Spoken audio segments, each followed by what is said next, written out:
So when we look at how artificial intelligence is being used in modern conflict, there's a lot of lessons for Africa.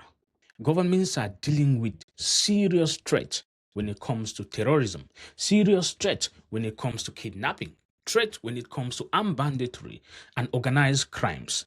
And many security forces are operating with limited resources. So this is where artificial intelligence could make a real difference. It can help security forces to also patrol large areas, and it can help them make faster data informed decisions. One of the most important uses of AI today in the defense sector is intelligence, it's surveillance, it's reconnaissance. Of course, you may have heard of publications like the Wall Street Journal reporting on America's use of AI to analyze battlefield images, to analyze data, to analyze reports that they collected to help them prepare for this war. So you see, AI systems can process data from many different sources at the same time.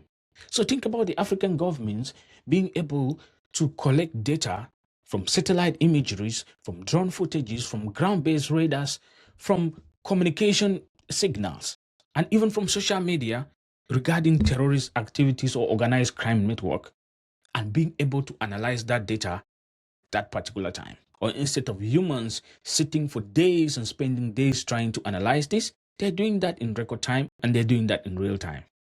And in doing that, they will be able to detect objects, they will be able to identify suspicious patterns, and of course, they will be able to flag unusual movements.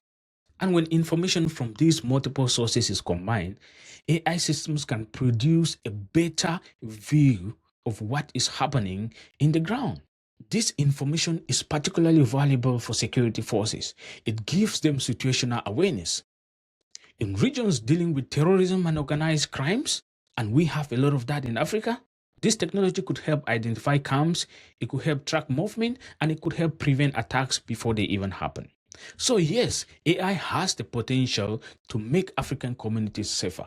AI has the potential to make the African continent safer.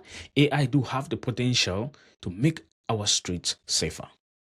But you see, for African governments to use this for the benefit of the population and for the benefit of the continent is not as straightforward as we have just explained, right? There are challenges.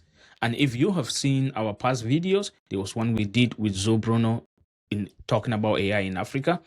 You know that Africa has challenges when it comes to implementing AI, starting from the skills, the resources, starting from infrastructure, starting from data, and many more. But let's talk about something else today. When it comes to the African police and the military using AI, I see it as a 50-50 thing. On one side, if used properly, if this technology is used responsibly, it could dramatically improve the security. It could help fight terrorism. It could help fight kidnapping. It could help fight organized criminal networks. And it will help make our communities safer.